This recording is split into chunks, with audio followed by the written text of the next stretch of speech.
آج 10:30 پارے کی تلاوت پوری ہوئی، جس میں خاص کر سورہ توبہ اور سورہ یونس کی تلاوت ہوئی ہے۔ سورہ توبہ کے بارے میں زیادہ تر لوگ جانتے ہیں کہ اس سورت کو عام طور پر اس نام سے یاد کیا جاتا ہے کہ اس سورت میں اللہ تبارک و تعالیٰ نے غضب کا اظہار فرمایا ہے، خاص کر اس سورت کی جو ابتدائی آیتیں ہیں۔ یہی وجہ ہے کہ یہ قرآن کی ایک لوتی سورت ہے جس کے شروع میں بسم اللہ نہیں ہے۔ قرآن میں جتنی سورتیں ہیں ہر سورت سے پہلے بسم اللہ الرحمن الرحیم ہے، سوائے سورہ توبہ کے۔ سورہ توبہ کے شروع میں بسم اللہ الرحمن الرحیم لکھا ہوا نہیں ہے۔ خیر، سورہ توبہ میں خاص کر کفار مکہ کا ذکر، ان کی شرارتوں کا ذکر اور مسلمانوں کو ان سے بدلہ لینے کا بھی حکم دیا گیا ہے۔ کچھ مثالیں بیان ہوئی ہیں اور ان کے کارناموں کی وجہ سے وہ جس عذاب کے مستحق ہوں گے اس عذاب کا بھی اللہ تبارک و تعالیٰ نے ذکر فرمایا ہے۔ بہرحال مجموعی طور پر سورہ توبہ میں تقریباً بہت ساری چیزیں ہیں جو بیان کی گئی ہیں۔ ان میں سے چند چیزیں جو میں نے آپ لوگوں کے لیے منتخب کی ہیں، چند آیات، ان میں سے پہلی آیت ہے آیت نمبر 18 سورہ توبہ۔ بسم اللہ الرحمن الرحیم۔ انما یعمر مساجد اللہ من آمن باللہ والیوم الآخر واقام الصلاة وآت الزکاة ولم یخش الا اللہ فعسى اولئک ان یکونوا من المہتدین۔ اللہ فرماتا ہے انما یعمر مساجد اللہ من آمن، اللہ کی مسجدوں کو صرف وہی لوگ آباد کرتے ہیں جو اللہ پر ایمان رکھتے ہیں، قیامت پر ایمان رکھتے ہیں، نماز پڑھتے ہیں، زکوٰۃ دیتے ہیں اور اللہ کے علاوہ کسی سے نہیں ڈرتے۔ 5 باتیں بیان ہوئی ہیں کہ اللہ کی مسجدیں صرف وہی لوگ آباد کرتے ہیں جو اللہ پر ایمان رکھتے ہیں، قیامت پر ایمان رکھتے ہیں، نماز پڑھتے ہیں، زکوٰۃ دیتے ہیں اور اللہ کے علاوہ کسی کو سے نہیں ڈرتے۔ 2 چیزیں ہیں، ایک ہے مسجد بنانا اور ایک ہے مسجد کو آباد رکھنا۔ مسجد بنانے میں حصہ دار تو تقریباً ہر آدمی بن جاتا ہے، کوئی 100 روپے دیتا ہے تو کوئی 1 لاکھ روپے، لیکن مسجد کو آباد رکھنے میں حصہ داری بہت کم لوگوں کی ہوتی ہے۔ مسجد کو آباد رکھنے کا مطلب سمجھتے ہوں گے نا؟ مسجد ویران نہ ہو، مسجدیں نمازیوں سے بھری ہو، تو اللہ تبارک و تعالیٰ کے اس فرمان سے ہمیں جواب مل گیا کہ مسجدیں آباد کون کرتے ہیں، کس کے مقدر میں مسجد آباد کرنا ہے، کس کی تقدیر کا حصہ ہے۔ تو اللہ فرماتا ہے جو اللہ پر ایمان رکھے اور قیامت پر ایمان رکھے، یہ بڑی بات ہے۔ قیامت پر ایمان رکھنے کا مطلب یہ ہے، یہ اس بات پر یقین رکھتا ہو کہ ایک دن اللہ کی طرف لوٹ کر جانا ہے اور اپنے ہر عمل کا حساب دینا۔ نماز قائم رکھتے ہوں، زکوٰۃ دیتے ہوں اور اللہ کے علاوہ کسی سے نہیں ڈرتے ہوں، یہ وہ لوگ ہیں جو اللہ کی مسجدیں آباد کر سکتے ہیں۔ یعنی ہر کسی کے بس کا روگ نہیں ہے مسجد آباد رکھنا، نمازوں کی پابندیاں کرنا۔ کہنے کو ہر آدمی مسلمان ہے، لیکن یقیناً مسلمان ہونے کا ثبوت وہی لوگ دے پاتے ہیں جو مسجدیں آباد رکھتے ہیں۔ کسی بزرگ نے فرمایا تھا کہ اگر ایک وقت کی نماز تم سے چھوٹ جائے تو یہ مت سوچنا کہ نماز چھوٹ گئی، بلکہ یہ سوچنا کہ تم نے کتنا بڑا گناہ کیا تھا کہ اللہ نے اس وقت تمہیں اپنی بارگاہ میں کھڑا نہیں کیا، تم میں وہ لیاقت نہ رہی کہ تم اللہ کی بارگاہ میں کھڑے ہو سکتے تھے اس وقت۔ ایک روایت بیان کی جاتی ہے، حضرت موسیٰ علیہ السلام نے اللہ تعالیٰ سے دریافت کیا، الہی جب تو کسی بندے سے بہت زیادہ ناراض ہوتا ہے تو کیا کرتا ہے؟ اللہ فرماتا ہے کہ جب میں کسی بندے سے بہت زیادہ ناراض ہوتا ہوں تو اس سے سجدے کی توفیق چھین لیتا ہوں۔ غور کریں، ہم نماز نہیں پڑھتے تو ہم سمجھتے ہیں ہم بڑے مزے میں ہیں، دنیا نے ہمیں مصروف کر رکھا ہے، کہیں نماز کے لیے تو بڑے ڈھٹائی سے کہتے ہیں ارے کیا کریں اتنا بڑا کاروبار ہے، وقت نہیں ملتا، وقت نہیں ملتا نہیں، اللہ نے سجدے کی توفیق چھین لی، اسے وقت نہیں ملتا نہیں کہتے۔ ہم اب اس لائق نہیں رہے کہ اللہ کی بارگاہ میں کھڑے ہو سکیں، اللہ نے دھتکار دیا ہے۔ تو اللہ فرماتا ہے اللہ کی مسجدوں کو آباد رکھنا یہ عام لوگوں کے بس کا کام نہیں ہے، جن میں یہ 5 صفتیں پائی جائیں گی وہی اللہ کی مسجدوں کو آباد رکھ پائیں گے۔ یہ آیت ہم سبوں کے لیے سبق ہے، سیکھنے کا ہے۔ رمضان میں مسجدیں ہماری بھری ہوتی ہے، رمضان گیا نمازی ساتھ میں چلے جاتے ہیں، پھر چاند دیکھ کر لوٹ کر آتے ہیں، یہ نمازی نہیں ہوتے۔ ایسے لوگوں کو نمازی نہیں، فارمیلٹی پوری کرتے ہیں۔ نمازی واقعتاً تب ہوں گے آپ جب 12 مہینے برابر نماز پڑھیں گے۔ قرآن کریم نے رمضان میں روزے رکھنے کی حکمت ایک وجہ جو بیان کی، اللہ فرماتا ہے لعلکم تتقون، تم پر روزے اس لیے فرض کیے گئے تاکہ تم پرہیزگار بن جاؤ، اس لیے نہیں کہ 1 مہینہ روزہ رکھ کے نماز پڑھ کے پھر مسجدوں سے نکلو تو اگلے سال لوٹ کر آؤ۔ پرہیزگار بننے کے لیے رمضان میں شیطان قید کیا جاتا ہے، نیکیوں کی توفیق دی جاتی ہے، بے شمار رحمتیں نازل ہوتی ہیں، یہ ساری کیفیت بنتی ہے، تب تم جا کر عبادت کرتے ہو۔ اور یہ 1 مہینے کی عبادت اس لیے تاکہ تم باقی 11 مہینوں کے لیے عبادت کے عادی بن جاؤ۔ ایک آدمی 10 دن سگریٹ پیتا ہے، 11ویں دن کہیے چھوڑنے، کہتے لت لگ گئی ہے، اور ایک آدمی 1 مہینہ رمضان میں مسجد آتا ہے اور پھر 1 مہینے بعد آخر نماز کی لت کیوں نہیں لگتی، کیوں نہیں عادت پڑتی نماز کی؟ بات دراصل یہ ہے کہ اللہ نے ہر کسی کی قسمت میں مسجدوں کو آباد رکھنا لکھا ہی نہیں ہے، وہ مخصوص لوگ ہیں۔ اللہ تبارک و تعالیٰ نے حسر کے ساتھ فرمایا انما یعمر مساجد اللہ، صرف وہی لوگ اللہ کی مسجدوں کو آباد رکھ سکتے ہیں یا آباد رکھتے ہیں جو اللہ پر ایمان رکھتے ہیں، قیامت پر ایمان رکھتے ہیں، نماز پڑھتے ہیں، زکوٰۃ دیتے ہیں اور اللہ کے علاوہ کسی سے نہیں ڈرتے۔ وہ ہوتے کون ہیں؟ آگے اللہ تبارک و تعالیٰ فرماتا ہے فَعَسَىٰ أُولَٰئِكَ أَن يَكُونُوا مِنَ الْمُهْتَدِينَ، قریب ہے کہ یہ لوگ ہدایت یافتہ ہوں گے، اللہ کی راہ پر ہوں گے۔ جو مسجدیں آباد رکھتے ہیں وہ اللہ کی راہ پر ہوں گے اور ہدایت پر ہوں گے۔ تو ہمیں سبق لینا چاہیے یقیناً۔ اس کے علاوہ ایک آیت اور اہم ہے، اللہ تبارک و تعالیٰ فرماتا ہے یا ایھا الذین آمنوا لا تتخذوا آباءکم واخوانکم اولیاء ان استحبوا الکفر علی الایمان ومن یتولہم منکم فاولئک ھم الظالمون۔ اے ایمان والو، اپنے باپ اور اپنے بھائیوں کو دوست نہ بناؤ اگر وہ کفر کو ایمان پر ترجیح دیتے ہیں، اور جو ایسا کرے گا جو لوگ ایسا کریں گے بے شک وہ لوگ ظالم ہیں۔ دراصل مسئلہ یہ ہوا کہ اسلام کے آنے کے بعد آپ لوگوں نے سنا ہوگا مکے میں کچھ مسلمان تھے تو کچھ کفار تھے، اور مسلمان کفار کا معاملہ یہ تھا ایک گھر میں 2 لوگ مسلمان ہیں تو 2 لوگ کافر ہیں۔ مدینہ جانے کے بعد احکام میں سختی آئی، اللہ تبارک و تعالیٰ نے فرمایا مسلمانوں سے کہ اگر تمہارا کوئی اپنا کفر کو پسند کرتا ہے اسلام کے بالمقابل تو اس سے دلی محبت رکھنے کی اجازت نہیں ہے۔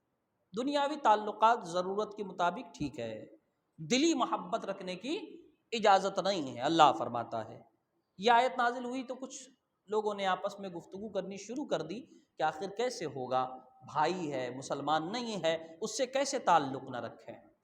تو اگلی آیت نازل ہوئی، اللہ فرماتا ہے قل ان کان آباؤکم وابناؤکم واخوانکم وازواجکم وعشیرتکم واموال اقترفتموها وتجارۃ تخشون کسادها ومساکن ترضونها احب الیکم من اللہ ورسولہ وجہاد فی سبیلہ فتربصوا حتی یاتی اللہ بامرہ واللہ لا یہدی القوم الفاسقین۔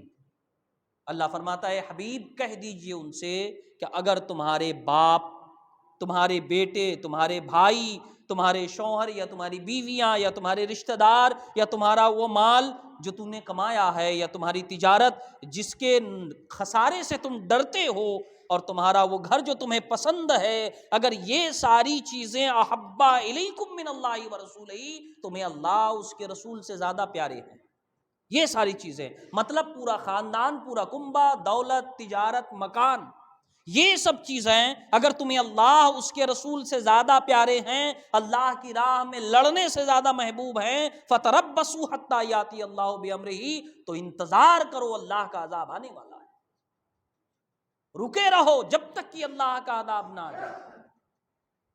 یہ بہت اہم حکم ہے، اللہ نے اس زمانے میں نازل فرمایا، فرماتا ہے کہ اگر تمہیں تمہارا خاندان، تمہارا کنبہ، تمہارے رشتہ دار، تمہاری دولت، تجارت، تمہارا مکان، یہ سب اللہ اس کے رسول سے زیادہ پیارے ہیں تو عذاب کا انتظار کرو، کیونکہ ایک مسلمان کے لیے پہلے اللہ اس کے رسول کی محبت ہے، اللہ اس کے رسول کا حکم ہے، اس کے بعد کوئی اور۔ حضور فرماتے لا یؤمن احدکم حتی اکون احب الیہ، تم میں سے کوئی اس وقت تک سچا مسلمان نہیں ہو سکتا جب تک میں اسے پوری کائنات سے زیادہ محبوب نہ ہو جاؤں، یہ ضروری ہے۔ اللہ فرماتا ہے ہرگز نہیں، ایسا نہ ہو کہ تمہیں تمہارا بھائی، تمہارا باپ، تمہارا رشتہ دار یا تمہاری دولت اللہ اس کے رسول سے زیادہ پیارے۔ علماء فرماتے ہیں اسی کو کہا جاتا ہے شریعت کی اصطلاح میں ترک موالات، کفار سے کوئی گہرا رشتہ، کوئی دلی تعلق یہ جائز نہیں ہے۔ آپ کاروباری آدمی ہیں، کاروبار بھر کا تعلق ٹھیک ہے، آپ جاب ہولڈر ہیں، آپ کا وہ رشتہ ہے اپنی کمپنی کے مالک سے، وہ ٹھیک ہے، آپ کمپنی کے مالک ہیں، آپ کے ملازم غیر مسلم ہیں، اتنا تک کا رشتہ ٹھیک ہے، لیکن ایسا رشتہ کہ اس کے ساتھ بیٹھیں اور حلال حرام کا فرق کیے بغیر کھانے لگیں، اس کی بوتل سے بوتل ٹکرا کر پینے لگیں، اس کے جنازے میں حاضر ہوں، ان کے تہوار میں شریک ہونا پڑے، آپ کو بھی جا کر پیشانی پہ ٹیکا لگانا پڑے، تو یہ وہ چیزیں ہیں جن کے مستحق ہو جائیں گے اس آیت کے مطابق جو اللہ تبارک و تعالیٰ نے اس آیت میں وعید بیان فرمائی ہے کہ پھر اللہ کے عذاب کا انتظار کرو۔ کفار سے تعلق فقط دنیاوی اور وہ بقدر ضرورت، بس اتنے کی اجازت ہے، اس سے زیادہ کی اجازت قطعی نہیں، اور یہ آیت ان کے حق میں نازل ہوئی جنہیں انہیں ان کے باپ بھائیوں سے روکا گیا تھا۔ آج تو الحمدللہ ہم میں سے کسی مسلمان کا 99% رشتہ دار اس کافر تو نہیں ہوتا، وہاں حالت یہ تھی کہ باپ مسلمان تو بیٹا کافر، بیٹا مسلمان تو باپ کافر، بھائی مسلمان تو بھائی کافر، شوہر مسلمان تو بیوی کافرہ، اور اس وقت یہ آیت نازل ہوئی تھی۔ تو اب سوچیں آج تو ہمارا کوئی نہیں ہوتا وہ، پھر گہرا تعلق ہمیں کس کھائی میں گرائے گا، اللہ کی کس قدر ناراضگی کا مستحق بنائے گا، ان چیزوں کو سمجھنا چاہیے۔ اللہ فرماتا ہے فَتَرَبَّصُوا حَتَّى يَأْتِيَ اللَّهُ بِأَمْرِهِ، تو انتظار کرو جب تک کہ اللہ کا عذاب نہ آ جائے۔ وَاللَّهُ لَا يَهْدِي الْقَوْمَ الْفَاسِقِينَ، اور اللہ فاسقوں کو ہدایت نہیں دیتا، ایسے لوگوں کو اللہ نے فاسق فرمایا، اور فرمایا ایسوں کو ہدایت نہیں ملے گی۔ یہ آیت یقیناً ہم سبوں کے لیے آج کے زمانے میں بہت بڑا سبق ہے، ہم تھوڑی تھوڑی بات میں بہانے بنانے لگتے ہیں۔ اگلی آیت مبارکہ ہے 34 نمبر آیت سورہ توبہ سے ہی، اللہ فرماتا ہے والذین یکنزون الذہب والفضۃ ولا ينفقونها فی سبیل اللہ فبشرهم بعذاب الیم، وہ لوگ جو سونا اور چاندی جمع کرتے ہیں اور اسے اللہ کی راہ میں خرچ نہیں کرتے، انہیں دردناک عذاب کی خوشخبری سنا دیجیے۔ سونا چاندی جمع کرنا اور اس سے شریعت کا حق نہ نکالنا اللہ کے عذاب کو دعوت دینا ہے۔ شریعت کا حق مطلب وہی زکوٰۃ، آپ کے پاس سونا ہے تو اس میں سے جو زکوٰۃ نکلتی ہے وہ نکالنی ہے، چاندی ہے جو زکوٰۃ نکلتی ہے وہ نکالنی ہے، پیسہ ہے، تجارت کا سامان ہے، بینک بیلنس ہے، چاہے پی ایف کی شکل میں چاہے کسی اور شکل میں، ان سب سے جو شریعت کا حق ہے وہ نکالنا پڑے گا۔ اللہ فرماتا اگر وہ نہیں نکالتے تو انہیں دردناک عذاب کی خوشخبری سنائیے۔ اور آگے اللہ فرماتا یوم یحمى علیہا فی نار جہنم فتکوی بہا جباہہم وجنوبہم وظہورہم ھذا ما کنزتم لانفسکم فذوقوا ما کنتم تکنزون۔ اللہ فرماتا ہے قیامت کے دن ان کے سونے چاندی تپائے جائیں گے، پگھلائے جائیں گے، اور پھر ان سے ان کی پیشانی، ان کے پہلو، ان کی پیٹھ داغی جائے گی۔ یوم یحمى علیہا فی نار جہنم، تو اس دن جہنم کی آگ میں ان کے سونے چاندی تپائے جائیں گے، فتکوی بہا جباہہم، تو اس سے ان کی پیشانیاں داغی جائیں گی، وجنوبہم، ان کے پہلو داغے جائیں گے، وظہورہم، ان کی پیٹھ داغی جائے گی، ھذا ما کنزتم لانفسکم فذوقوا ما کنتم تکنزون۔ اور فرشتہ اس کے بعد اس شخص سے کہے گا یہ وہی دولت ہے جو دنیا میں تم جمع کر رہے تھے، تو اب مزہ چکھو اپنے دولت جمع کرنے کا۔ دولت جمع کرنا شریعت میں منع نہیں ہے، لیکن ایسی دولت جو آپ کو اللہ تبارک و تعالیٰ کے احکام سے بیزار کر دے، ایسی دولت جو آپ کو اللہ تبارک و تعالیٰ سے دور کر دے، یا ایسی دولت جو آپ کو اللہ کی بارگاہ کا باغی بنا دے، یہ یقیناً خطرناک ہے۔ ایک آخری آیت اور عرض کرتا ہوں، آیت نمبر 60۔ اس سے پہلے بھی سوال مجھ سے کئی بار ہوا ہے کہ دراصل زکوٰۃ کے مستحقین کون ہیں، ان کی لسٹ ہے اس آیت میں۔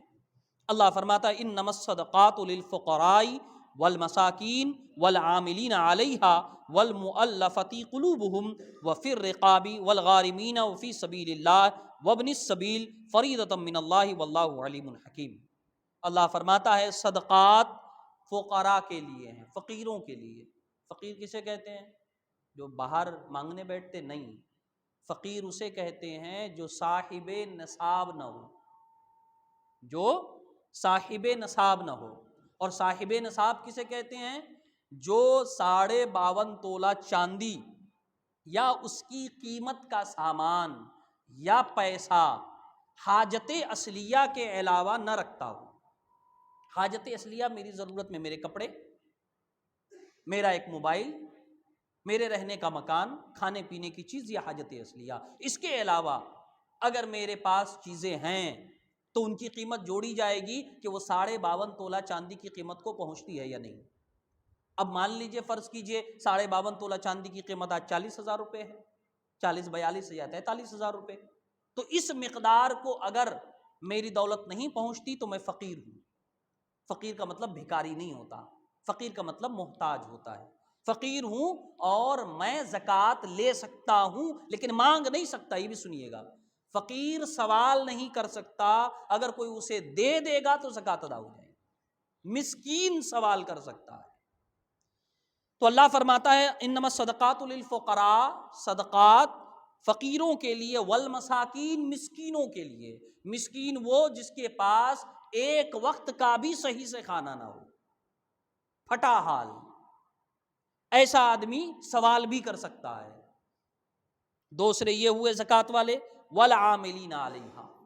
تیسرے وہ لوگ جو زکوٰۃ وصول کرنے پر مامور ہوں۔